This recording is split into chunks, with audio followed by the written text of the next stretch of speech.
Wilayah Indonesia yang strategis tentu menjadi kartu penting bagi Amerika Serikat dalam hal pertahanan kawasan. Adakah hal lain yang kemungkinan dibahas dalam pertemuan itu, selain tentang pertahanan kedua negara? Mungkinkah ada agenda politik antar kedua negara yang juga dibahas?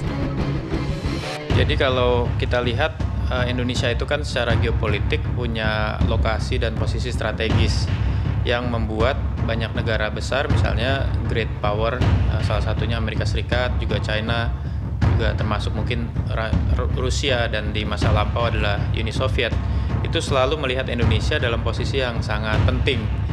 Jadi tanpa terkecuali, apalagi Amerika Serikat di era sekarang sangat membutuhkan peran Indonesia. Tapi catatannya adalah tadi, Indonesia memang selalu dianggap penting oleh negara kuat manapun dengan posisi strategisnya, terus kemudian juga kekayaan alam yang kita miliki, juga kemudian jumlah demografi yang kita punya dengan model demokrasi terbesar di Asia Tenggara, juga kemudian salah satu model demokrasi di negara-negara mayoritas Muslim. Jadi memang Indonesia akan selalu dilihat sangat strategis oleh kekuatan manapun, termasuk tentunya Amerika Serikat. Dan bukan hanya tema pertahanan. Meskipun yang diundang adalah Bapak Prabowo Subianto sebagai Menteri Pertahanan, pasti dibahas hal-hal selain pertahanan. Jadi dalam sebuah kunjungan kenegaraan, kita tidak bisa melihat hanya seorang sosok Bapak Prabowo Subianto, tapi Bapak Prabowo sebagai perwakilan pemerintah. Jadi kunjungan itu sangat strategis karena dinilai sebagai sebuah kunjungan kenegaraan pejabat negara. Dan karena itu pasti Bapak Menhan Prabowo Subianto juga tidak hanya akan membahas masalah pertahanan saja, akan juga dibahas tema-tema lain, termasuk ekonomi, termasuk kerjasama strategis lainnya. Jadi selain pertahanan, diplomasi pertahanan, industri pertahanan terkait dengan alutsista, itu pasti juga akan dibahas tema-tema lain, termasuk politik ya, dan politik kawasan gitu. Jadi tentunya kunjungan ini sangat berharga untuk penguatan bilateral dua negara, juga kemudian penguatan posisi kedua negara di kawasan. Lalu apa arti penting kunjungan Menteri Pertahanan dalam lawatan ke Amerika Serikat kali ini? Benarkah Prabowo memainkan kartu diplomasi yang cukup penting untuk negeri Paman Sam itu?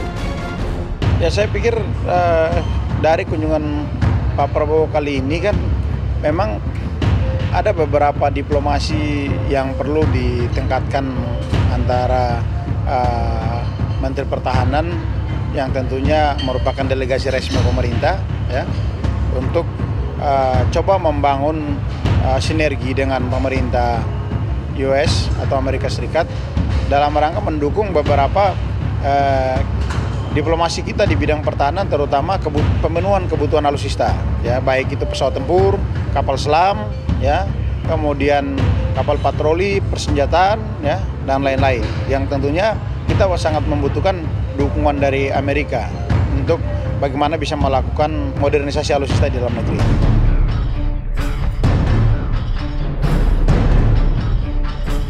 Lalu benarkah dalam kunjungan kali ini diprediksi Prabowo juga membidik sejumlah jet tempur untuk dibeli, salah satunya F-35. Apa pula dampak penting atas kunjungan Prabowo ke Amerika Serikat dalam strategi pertahanan kawasan?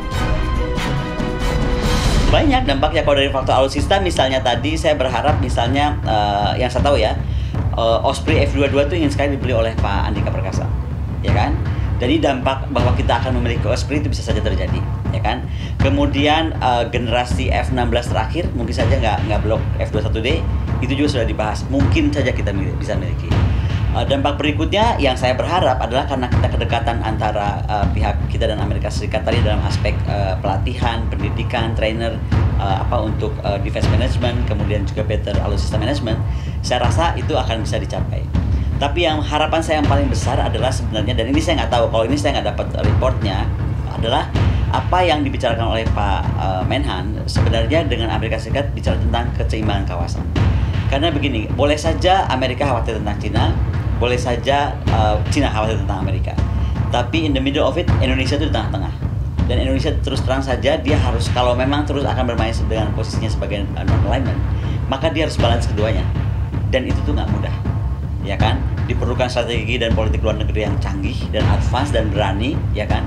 Dan diperlukan juga strategi pertahanan yang mumpuni.